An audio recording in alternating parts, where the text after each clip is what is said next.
This is a Fox News alert. Again, Robert Mueller has submitted his report on the Russia investigation to Attorney General William Barr. The special counsel has been probing alleged Russia interference in the 2016 election for the past 21 months. The move now setting up a potential showdown over how much of it will be made public. Barr has indicated he's likely to send his own summary of the findings to Congress rather than Mueller's actual report, while Democrats have threatened to subpoena Mueller to testify publicly about what he found. Mueller's team has either indicted, convicted, or gotten guilty pleas from 34 people and 3 companies, including 6 former Trump advisors and/or associates. Dana, we just don't know who's been indicted, who's been exonerated, but the president, in talking with Maria Bartiromo this morning, says people won't stand for it if it indicates that there was some wrongdoing, because he continues to say it was a witch hunt. Okay, so I just want to take a little step back and remember that, yes, of course, the media covers the angle like, okay, so was there Trump collusion, Trump involvement, and that has been with the media, and frankly, we have all been talking about. But remember, the genesis of this report wasn't about any bad dealings on behalf of the Trumps.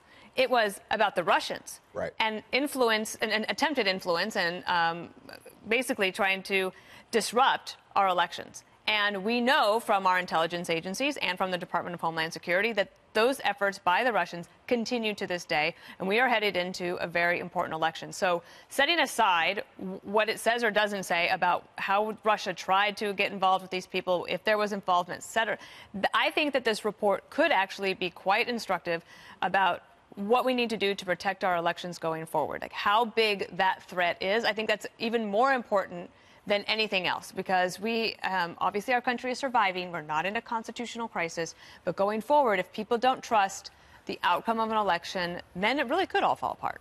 That's a great point. Oh, thank you. John Roberts is with us now. John? Good afternoon to you, Juan. We're expecting very shortly a statement from the president's outside attorneys, Jay Sekulow and Rudy Giuliani. I should have it momentarily on my phone. We'll let you know as soon as I get it. Earlier this morning, the president said he had no idea. He was in the dark like the rest of us about when this report might come out, but he did his best as he was leaving for Mar-a-Lago this morning to discredit the Mueller investigation yet again, and whatever the contents of the report might be, again saying that there was no collusion and that there was a witch hunt.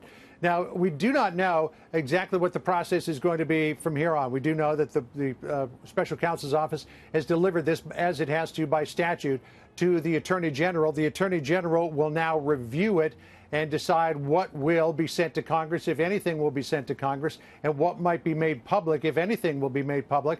Barr said during his confirmation hearings that he would do his best to make as much of the report public as he possibly could. There's also a potential here for the White House to get involved.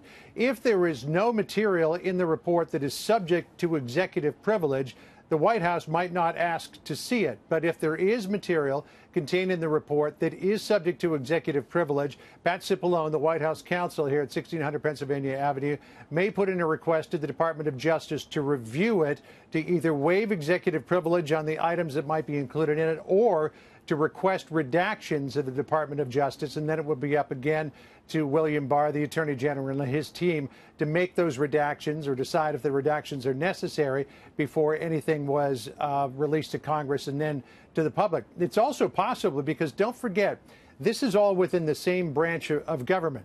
The Office of the Special Counsel is appointed by the Department of Justice, which is part of the administration. So this is all under Article 2 of the Constitution, and it would be within the president's purview and his authorization to request to see this report before it goes to Congress. I'm told that that's probably the least likely scenario, but for now, this is in the hands of the Attorney General, and we'll see what William Barr decides to do with it.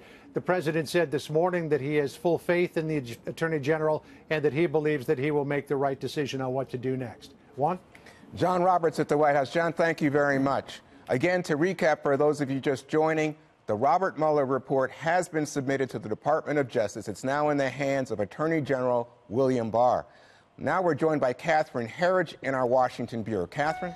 All right, just in a few minutes, Juan, I'm going to head down to the Justice Department, but we've got some information about kind of the tick-tock of events over the last hour. We have confirmed that a letter was sent to the chairman and ranking members of the Senate and House Judiciary Committees notifying them that the special counsel Robert Mueller investigation was completed. Let me just read for a second from that text. It says, quote, Special Counsel Robert Mueller III has concluded his investigation of Russian interference. But this is the important part.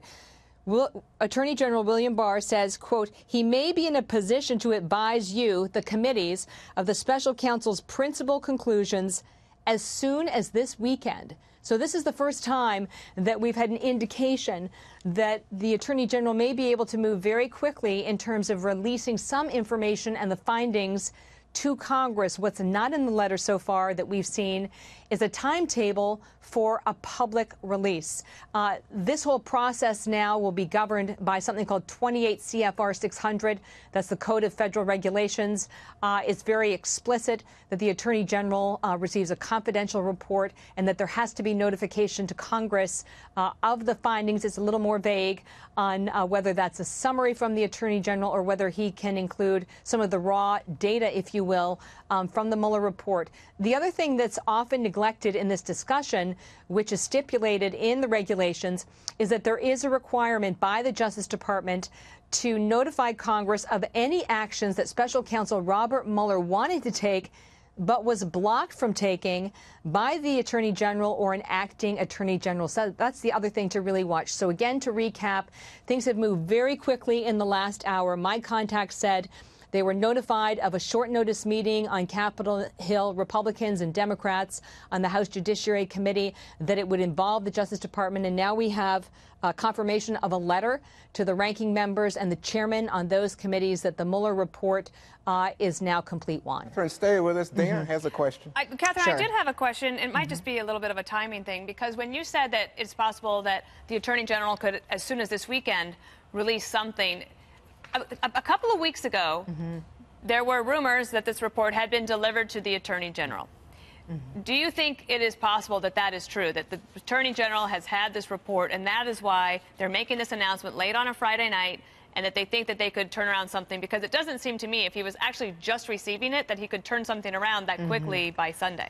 Well, if you look at the regulations, it's very specific about what has to be provided to Congress. It has to provide a cataloging, if you will, of the prosecutions that were brought, and also what they call declinations. So these are decisions not to proceed with criminal prosecutions because they feel they don't have sufficient evidence to do so. That is not a lengthy document that goes into the underlying evidence. And the reason I mention that is that the Deputy Attorney General Rod Rosenstein was very clear in a letter to Senator Grassley, the former head of the Senate Judiciary Committee, when he said, in effect, that he didn't want to repeat the same mistakes that were made in 2016, that it's not the department's position to release information that is damaging to individuals who are never prosecuted for any crimes in the future. And that was a reference, and it's cited in the letter, to the former FBI Director James Comey and his decision to publicly discuss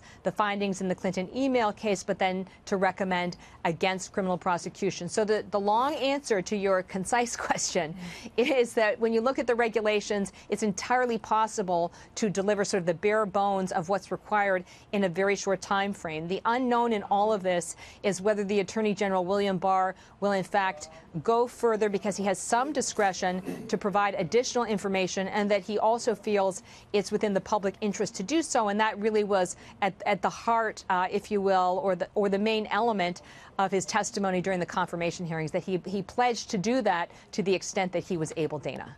Catherine, thanks.